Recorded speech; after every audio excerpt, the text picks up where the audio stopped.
Hello everyone, आप सभी का स्वागत है एग्जामिनर में। इस वीडियो में हम लोग सिलोजिज्म के बारे में सीखेंगे। बेसिक से स्टार्ट करेंगे, एडवांस तक जाएंगे। तो सिलोजिज्म मोस्ट कंफ्यूजिंग पार्ट होता है रीजनिंग का, पर अगर कॉन्सेप्ट्स हमारे क्लियर हैं तो सिलोजिज्म इंटरेस्टिंग भी होता है। जनरली 5 to 6 क्वेश्चन इस टॉपिक से पूछे जाते हैं कॉम्पिटिटिव एग्जाम्स में, और सिलोजिज्म में हम मेनली वेन डायग्राम से ही सॉल्व करते हैं सारे क्वेश्चंस। सिलोजिज्म में एक इंपॉर्टेंट बात होती है कि स्टेटमेंट्स आर ऑलवेज ट्रू। हमको ये कंसिडर करना पड़ता है कि स्टेटमेंट्स आर ऑलवेज ट्रू। जो भी स्टेटमेंट हमें दिया है दे आर यूनिवर्सली ट्रूथ, भले ही वो रियल लाइफ में रॉन्ग हो, पर हमें कंसिडर करना पड़ता है कि स्टेटमेंट्स आर ट्रू। और स्टेटमेंट हम पढ़ते हैं, उसके बाद हम कंसिडर करते हैं कंक्लूजन, कि कौन सा कंक्लूजन स्टेटमेंट के अकॉर्डिंग है। Of statements, statement mainly 4 types के होते हैं। जैसे है ऑल बुक्स आर पेपर। इसमें ऑल बुक्स आर पेपर में जैसे हमने ये बना दिया, ये पेपर्स हो गए, तो ऑल बुक्स मतलब जितने ही बुक्स रहेंगे वो पेपर के अंदर आएंगे। ओके, अब इसमें आता है जैसे हमने लिख दिया only papers, only papers or book, only papers or book. So उसमें भी सेम डायग्राम बनेगा, और ये मेनली एक डेरिवेटिव है ऑल बुक्स आर पेपर का। इसको हम लोग बाद में देखेंगे। अभी के लिए 4 टाइप्स के स्टेटमेंट रहते हैं जिनके अकॉर्डिंग 4 टाइप के वेन डायग्राम बनते हैं। तो पहला हो गया ऑल बुक्स आर पेपर, जिसमें जितने ही बुक्स है वो पेपर्स के अंदर आएंगे। सेकंड आता है नो बुक्स इज पेपर। इसको कैसे बनाते हैं, इसको हम लोग ऐसे बनाएंगे, ये बुक हो गया एंड ये हो गया paper. So no book is paper, तो यहाँ पे हम क्रॉस लगा देंगे कि कोई भी बुक पेपर नहीं है। Some books are paper, some books are paper मतलब ये बुक्स का हो गया, तो some books are papers, so books का कुछ सेक्शन पेपर्स हैं।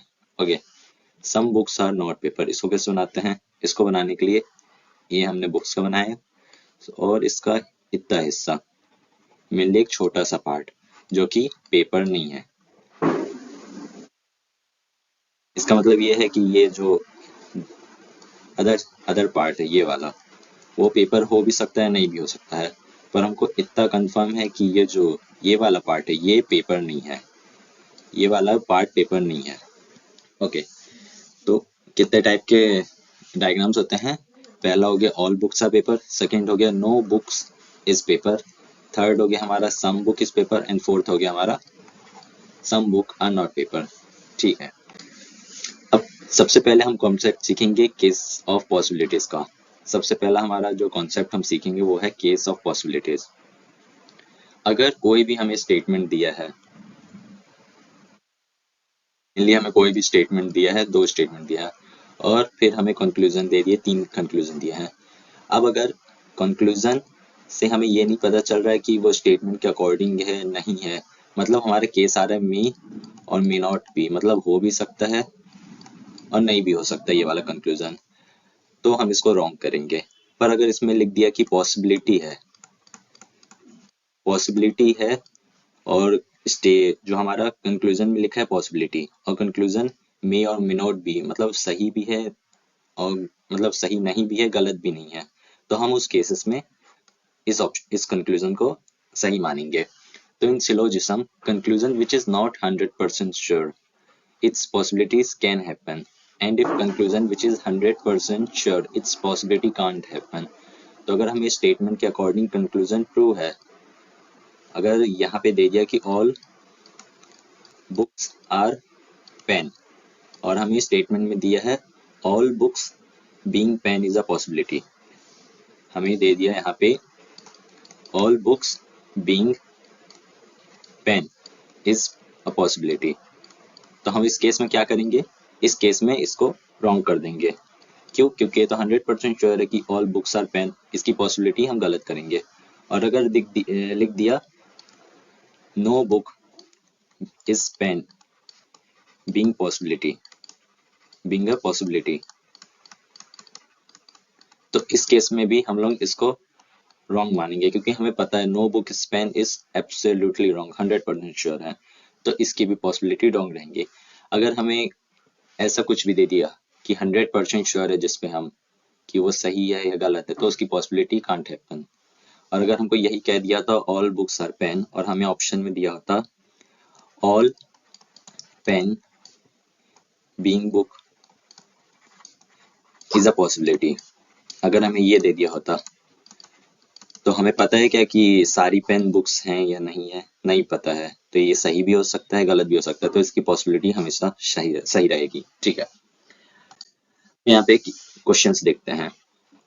सबसे पहले स्टेटमेंट दिया है ऑल एप्पल आर बनाना, ये और नहीं, ऑल एप्पल आर बनाना, तो हम लोग इसका डायग्राम बनाएंगे। ऑल एप्पल, ये हमारा एप्पल का बन गया, और बनाना है ऑल एप्पल आर बनाना, और ये बनाना का हो गया। Some banana are mango, some banana are mango. अब मैंने डायग्राम ऐसे क्यों बनाया, मैं चाहता तो ऐसे ही बना सकता रहा कि ये एप्पल का हो गया, ये हो गया हमारा बनाना, तो मैं ऐसे ही बना सकता रहा जिसमें हमें मैंगो आ जाता, एप्पल आ जाता, बनाना आ जाता। करेक्ट, हालांकि दोनों है, ये भी करेक्ट है ये भी करेक्ट है, पर हम ये वाले ऐसे डायग्राम्स नहीं बनाएंगे जिसमें अननेसेसरी हमें ओवरलैप करना पड़े। यहाँ पे जो मैंगो है वो एप्पल के साथ ओवरलैप है, जबकि ऐसा दिया नहीं था, दिया नहीं गया था कि इसमें दिया है सम में बनाना और मैंगो, ऐसा नहीं कहा था सम मैंगो और एप्पल। अगर ऐसा भी कहा था सम मैंगो और एप्पल तो हमें यहाँ बनाना चाहिए था, पर ऐसा कहा ही नहीं है, तो हमने मिनिमम वाला एरिया लिया जहाँ पे हमें ओवरलैप ना करना पड़े अननेसेसरी। ठीक है, तो ये हमारे स्टेटमेंट के अकॉर्डिंग हमने वेन डायग्राम बना दिया, ये वाला हम नहीं बनाएंगे।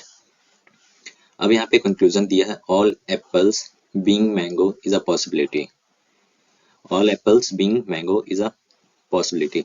सो ये जितना भी एप्पल का पार्ट है वो मैंगो हो सकता है, इसकी पॉसिबिलिटी।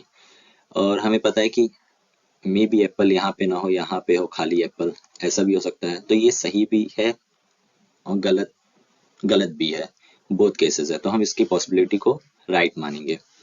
अब सेकंड दिया है no mango are banana is a possibility.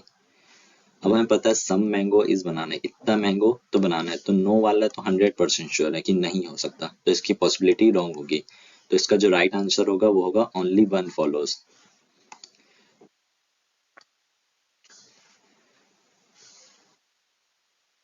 तो फर्स्ट वाला है आंसर। सेकेंड क्वेश्चन पे चलते हैं। यहाँ पे स्टेटमेंट दिया है ऑल पॉलीमर आर वुलन, तो जितने भी हमारे पॉलीमर हैं वो क्या है, वुलन के अंदर आएंगे, वो वुलन वेन डायग्राम के अंदर आएंगे। ऑल वुलन आर कॉटन, अभी जितने भी वुलन है वो कॉटन है, तो all woollen are cotton, woollen वाला पार्ट कॉटन के अंदर आएगा।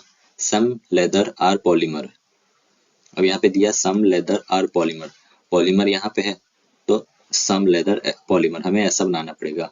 इस केस में हमको ओवरलैप करना नहीं पड़ेगा क्योंकि पॉलीमर अंदर है। Okay, now no cotton is polymer, यहाँ पे दिया है नो कॉटन इज पॉलीमर, तो जो कॉटन है वो पॉलीमर नहीं है, नो कॉटन, तो ये तो एब्सोल्युटली रॉन्ग है। ये तो हमें पता है कि कॉटन का कुछ पार्ट, इतना पार्ट पॉलीमर है ही, ठीक है, इतना पार्ट कॉटन का पॉलीमर ही है, तो ये वाला रॉन्ग हो गया। Some leather being woollen is a possibility, कुछ लेदर है जो वुलन है, ऐसी पॉसिबिलिटी है, तो ये वाला क्या है, ये वाला भी रॉन्ग होगा। क्यों रॉन्ग होगा, क्योंकि हमें पता है ये जो लेदर का आधा हिस्सा है ये वुलन ही है और पॉलीमर भी वुलन है, तो ये वाला केस भी रॉन्ग होगा, तो इसमें दोनों केस रॉन्ग हो गया। इसकी पॉसिबिलिटी सही क्यों नहीं हुई, क्योंकि हम 100% श्योर है कि some leather are woollen, some leather being woollen is a possibility, और जो हम 100% श्योर है कि सही है, तो इसकी पॉसिबिलिटी कांट हैपन, तो इसमें जो आंसर होगा वो होगा neither one nor two follows. Now next question, all date are red, तो जितने भी डेट है all date are date, no mate is date, तो नो मेट इज डेट, ये हमने ऐसे बना दिया, कोई भी मेट डेट नहीं है। नो गेट इज मेट, और यहाँ पे हमने ऐसे बना दिया कि कोई भी गेट मेट नहीं है। अब यहाँ पे कंक्लूजन दिया है all date can be gate, तो जितने भी डेट हैं ये all date can be gate. अब यहाँ पे डेट और गेट के बीच में कोई रिलेशन नहीं है, तो मे भी सही हो भी सकता है, मे भी गलत भी हो सकता है, तो इसकी जो पॉसिबिलिटी है वो सही होगी। यहाँ पे जब हम कैन बी यूज करते हैं, ये भी हमारी पॉसिबिलिटी को ही दर्शाता है कि ये पॉसिबिलिटी का लिखने का एक अलग तरीका है। जैसे all date being mate is a possibility, वैसे ही ये भी है all date can be means possibility, तो ये सही होगा। Now second conclusion, all rate being mate is a possibility, तो जितने भी रेट हैं वो मेट हो सकते हैं क्या? All rate can be mate, नहीं, ये जो डेट वाला पार्ट है ये भी तो रेट ही है, रेट के अंदर ही आ रहा है, तो रेट का ही पार्ट है, और ये अगर मेट नहीं है तो ऑल रेट पॉसिबिलिटी हो ही नहीं सकती, ये हम 100% श्योर है कि इसकी पॉसिबिलिटी नहीं हो सकती, तो ये वाला रॉन्ग होगा। तो हमारा आंसर होगा only one follows, D1। Now in this question we have to find read all the conclusion and read all the conclusion and then decide which of the given conclusion logically does not follow from the given statement।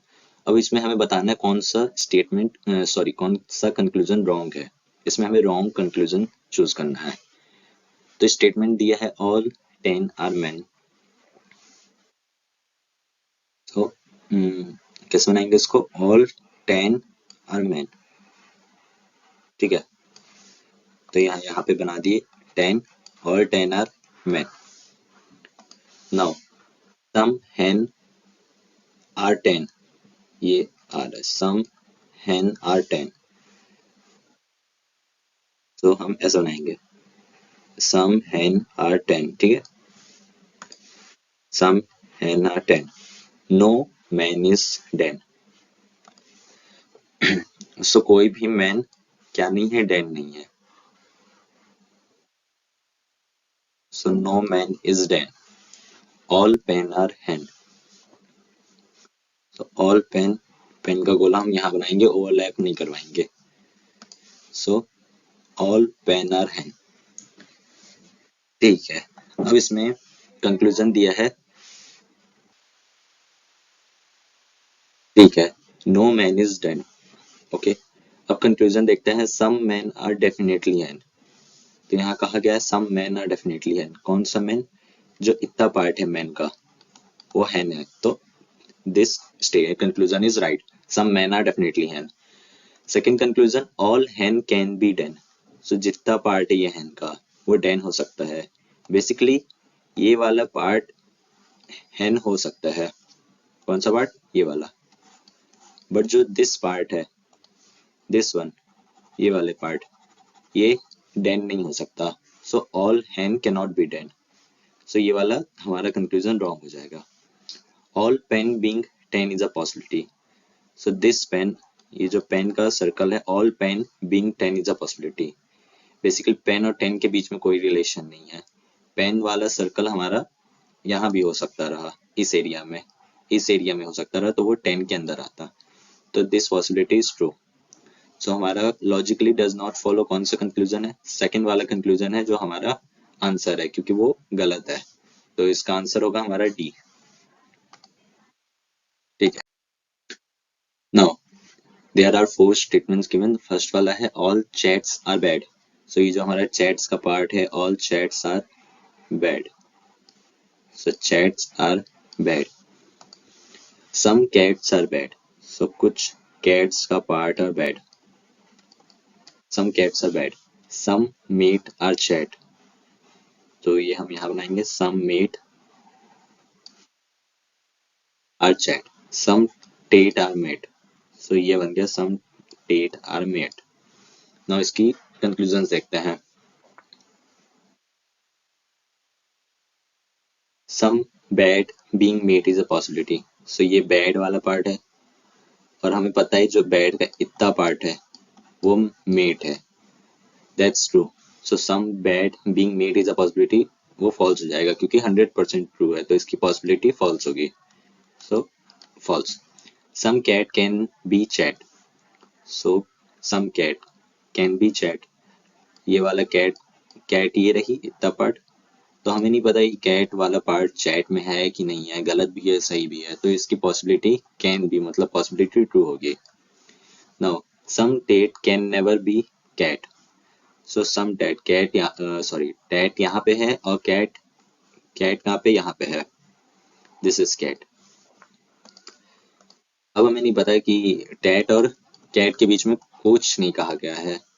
So this is conclusion is saying that some tat can never be cat. तो ये तो false होगा। क्यों false होगा? क्योंकि ये possibility नहीं है। ये मतलब वो कह ही दे रहा है कि नहीं हो सकते हैं। अगर पॉसिबिलिटी कहा होता कि some tat can never be cat is a possibility तो हम इसको सही करते, बट अभी वो रॉन्ग होगा। सो हमारे कौन से जो दो कंक्लूजन है जो नहीं फॉलो हो रहे स्टेटमेंट पे, तो कंक्लूजन 1 एंड कंक्लूजन 3। सो ये हमारा आंसर हो जाएगा, both 1 and 3 even.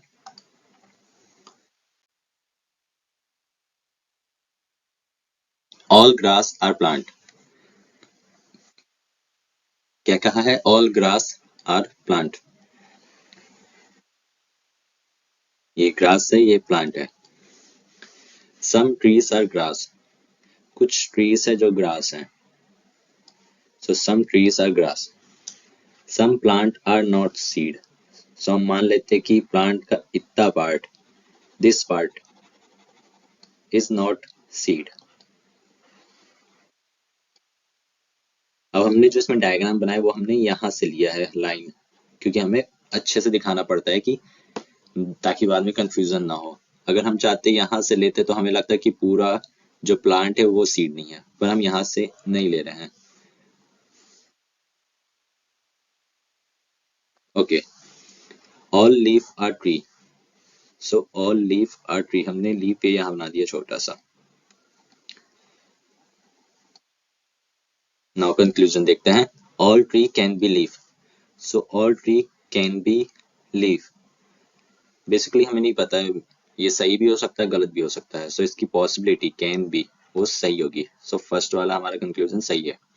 Some plant can be tree. So plant का कुछ हिस्सा, दिस हिस्सा, ये वाला जो हिस्सा है वो डेफिनेट है कि वो ट्री है ही, तो उसकी पॉसिबिलिटी कैन बी फॉल्स हो जाएगी। Some tree are not seed is a possibility.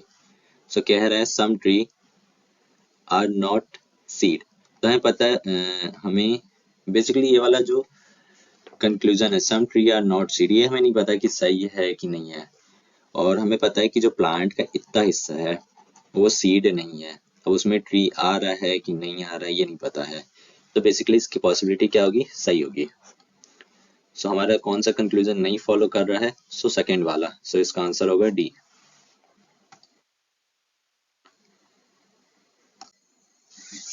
Okay, all monitor are screen. All monitor are screen. ये monitor, all monitor are screen.